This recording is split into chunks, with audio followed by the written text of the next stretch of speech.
7MP says some Niner fans are not behind the idea of Lance starting, but they were behind giving a guy a big contract who was in the league 4 years and only had 7 starts, games 5 that were meaningless. Yeah, I gotta say this whole Lance Jimmy thing to me is like almost a political, like the way people are partisan here.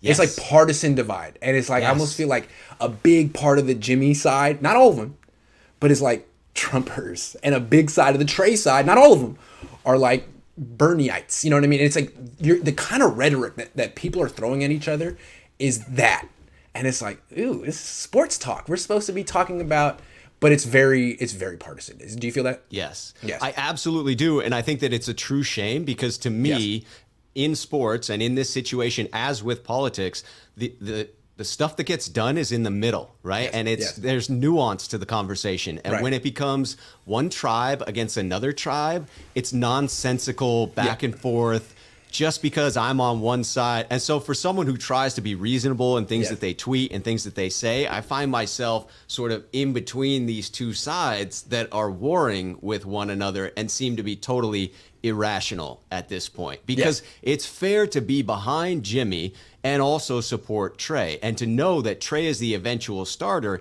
and realize that there are coaches. No, you can't do it that way. No, you have to just dig in and yell at the other side. You're getting it wrong. Sorry. Decide and yell. That's it. Just that's pick how one. It works. Yes.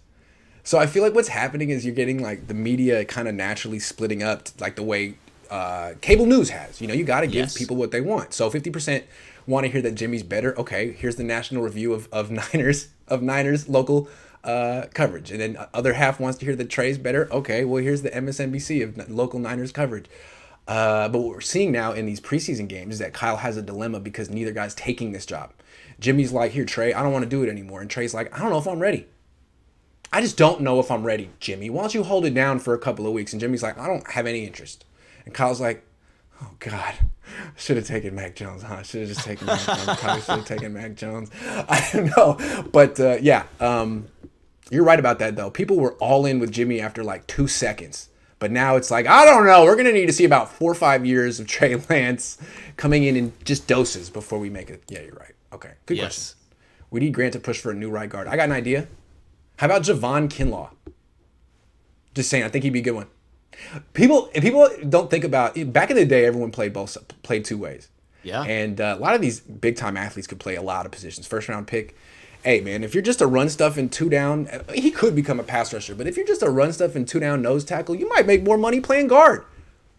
I'm just saying, you might be good because I think with no training, he might be better right now than Daniel Brunskill at guard. Ooh, that's cold. That's cold. I'm sorry. Do it for the team. I mean, he's just so much more athletic than Daniel Brunskill. Okay, I'm not done there. I bet you if you put 10, 15 pounds, maybe 20 pounds on Eric Armstead, he'd be a better right tackle than Mike McGlinchey right now. There, I said it. Goodness. He's a better athlete. Gracious. He's a better athlete. And again, he got the bag. He's making money. But if you're not getting sacks, just play tackle. He was recruited to Oregon as an offensive tackle. I'm just saying. But you bring up a really interesting point here, and I've heard you say it before, and I think you're on to something. In the league, there is this trend of defensive linemen really being a step above the offensive lines within the NFL. It is pronounced. Super when pronounced. You start to look at the second string of both of those units around the league. This is not just the case for the 49ers. Yup. I mean, there's more some of glory those in D being linemen a to O linemen. Come on. Yeah. You can make more money. There's more glory.